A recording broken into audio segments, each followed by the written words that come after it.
తెలంగాణ నూతన ప్రభుత్వ పథకాలు 2023 సెప్టెంబర్ 17న రంగారెడ్డి డిస్టిక్ తుక్కుగూడ సభలో ఈ 6 గ్యారెంటీల పథకాన్ని అనౌన్స్మెంట్ చేయడం జరిగింది. ఈ 6 గ్యారెంటీలను అభయహస్తం పేరుతో అమలు పరుస్తున్నారు. తెలంగాణ రాష్ట్రంలో కాంగ్రెస్ ప్రభుత్వం అధికారంలోకి వచ్చిన తర్వాత 2023 డిసెంబర్ 7 తొలి రోజు 2 ఫైళ్లపై సంతకాలు చేసింది. అవి 1 6 గ్యారెంటీల ముసాయిదా, 2 దివ్యాంగురాలైన రజనికి ఉద్యోగం. ఈ 6 గ్యారెంటీల అమలుకు సంబంధించి రాష్ట్ర ప్రభుత్వం ఒక సబ్ క్యాబినెట్ 2024 జనవరి 8ని కూడా ఏర్పాటు చేయడం జరిగింది. ఈ సబ్ క్యాబినెట్ చైర్మన్ గా మల్లుబట్టి విక్రమార్క, సభ్యులుగా దుద్దిరాల శ్రీధర్ బాబు మరియు పొంగులేటి శ్రీనివాస్ రెడ్డి. అభయహస్తం లోగో ప్రజాపాలన. అభయహస్తం లోగోను 2023 డిసెంబర్ 27న బిఆర్ అంబేద్కర్ సచివాలయంలో ఆవిష్కరించారు. ఇబ్రహీంపట్నంలో ప్రజాపాలన కార్యక్రమాన్ని తెలంగాణ ఉప ముఖ్యమంత్రి బట్టి విక్రమార్క ప్రారంభించారు. 2023 డిసెంబర్ 28 నుంచి 2024 జనవరి 6 వరకు ప్రజాపాలనలో దరఖాస్తు స్వీకరించారు. ఈ ప్రజాపాలన దరఖాస్తుల సంఖ్య 1.5 కోట్లు. అభయహస్తం పథకానికి రాష్ట్ర ప్రభుత్వం 2024 నుంచి 25 మధ్యంతర బడ్జెట్లో 55,196 కోట్లు కేటాయించారు. మహాలక్ష్మి పథకం ఉచిత బస్సు ప్రయాణం. ఈ పథకం డిసెంబర్ 9, 2023న ప్రారంభించారు. Telangana CM Revanth Reddy Uppal depot bus TS 080143లో లోయర్ ట్యాంక్ బండ్ సమీపంలోని అంబేద్కర్ విగ్రహం వరకు ప్రయాణించారు. మొదటి 0 టికెట్ బాక్సర్ నిఖిత్ జారీనికి ఇచ్చారు. దీనిని TGRTC Telangana road transports corporation వారుచే ఇంప్లిమెంట్ చేస్తున్నారు. మహాలక్ష్మి పథకం గ్యాస్ సిలిండర్ కు 500. ఈ పథకాన్ని ఫిబ్రవరి 27, 2024న తెలంగాణ సీఎం రేవంత్ రెడ్డి హైదరాబాద్ లోని సచివాలయంలో ప్రారంభించారు. LPG దేశీయ సిలిండర్లను రిఫిల్పై 500 సబ్సిడీపై వినియోగదారులకు అందజేయడానికి ప్రభుత్వం జీవో నంబర్ 2ను విడుదల చేసింది. 500 సిలిండర్ పథకంలో భాగంగా లబ్ధిదారులకు రాయితీని అందించడానికి NPCI national payment corporation of India పనిచేస్తుంది. ఈ పథకానికి నోడల్ బ్యాంకుగా SBI పనిచేస్తుంది. పథకం అమలు బాధ్యత జిల్లా కలెక్టర్లదే. అత్యధిక లబ్ధిదారులు హైదరాబాద్ మరియు తక్కువ లబ్ధిదారులు ములుగు. గృహజ్యోతి ఉచిత విద్యుత్ పథకం.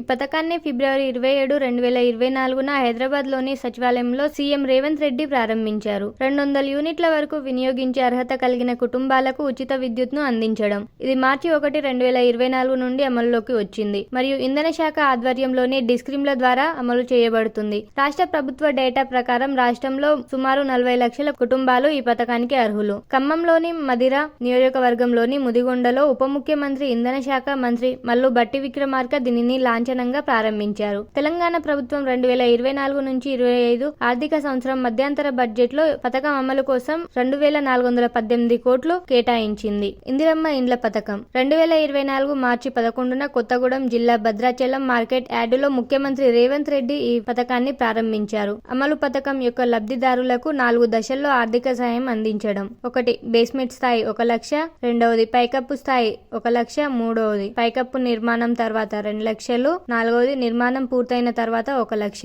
అర్హత. పేద మరియు అర్హులైన వ్యక్తులు, BPL కింద ఉన్నవారు మరియు సొంత ఇల్లు లేదా భూమి లేని వారు పథకం కింద భూమి లేదా సైట్ పొందుతారు. భూ యజమానులు ఫ్లాట్లు ఉన్న వారికి ఆ ఫ్లాట్ లో కొత్త ఇల్లు కట్టుకోవడానికి 5 లక్షలు ఇస్తారు. భూమి లేని, ఇల్లు లేని నిరుపేదలకు ఇంటి స్థలంతో పాటు 5 లక్షలు ఇస్తారు. తెలంగాణ ఉద్యమ యోధులు 250 గజాల ఇళ్ల స్థలం. SC/ST లబ్ధిదారులకు 6 లక్షలు. గమనిక: ఇంటి పట్టాలు మహిళల పేరు మీద పంపిణీ చేయబడతాయి. నిర్మాణ నిబంధనలు. 400 చదరపు అడుగుల విస్తీర్ణంలో ఇంటి నిర్మాణం చేపట్టాలి. వంటగది మరియు బాత్రూమ్ విడివిడిగా ఉండాలి. ఇంటిని RCC పైకప్పుతో నిర్మించాలి. ప్రభుత్వం ప్రతి సంవత్సరం 4,50,000 గృహాలను నిర్మించాలని లక్ష్యంగా పెట్టుకుంది. నియోజకవర్గానికి 3,500 ఇల్లు, మొత్తం 4,16,500 ఇల్లు. మిగిలిన 33,500 ఇల్లు స్టేట్ రిజర్వ్ కోటా కింద ఉంచబడ్డాయి. మొదటి దశలో ఒక్కో అసెంబ్లీ నియోజకవర్గంలో 3,500 ఇల్లు ఆమోదం. తెలంగాణ ప్రభుత్వం 2024-25 ఆర్థిక సంవత్సరం మధ్యంతర బడ్జెట్ లో ఇందిరమ్మ పథకం అమలు కోసం 7,740 కోట్లు కేటాయించింది. చేయూత పథకం. రాజీవ్ ఆరోగ్యశ్రీ బీమా. ఈ పథకాన్ని తెలంగాణ సీఎం రేవంత్ రెడ్డి డిసెంబర్ 9, 2023న హైదరాబాద్ లోని LB స్టేడియంలో ప్రారంభించారు. చేయూత పథకం కింద ఒక్కో కుటుంబానికి బీమాను 5 లక్షల నుంచి 10 లక్షలకు పెంచాలని ముఖ్యమంత్రి రేవంత్ రెడ్డి నిర్ణయించారు. ఇతర పథకాలు. అమ్మ కోసం కార్యక్రమం. తెలంగాణ ప్రభుత్వం 2024 మార్చి 11న అమ్మ కోసం కార్యక్రమాన్ని ప్రారంభించింది. ఇది కొత్త తల్లులకు మద్దతు ఇవ్వడానికి చేయడానికి ఉద్దేశించిన ఆరోగ్య కార్యక్రమం. జాతీయ ఆరోగ్య మిషన్ లో భాగంగా అమలు చేయబడిన దేశంలోనే ఇది మొదటి రకం పథకం. ప్రజావాణి కార్యక్రమం. ఈ పథకం డిసెంబర్ 9, 2023న ప్రజా ఫిర్యాదులను త్వరగా పరిష్కరించేందుకు ప్రారంభించబడింది.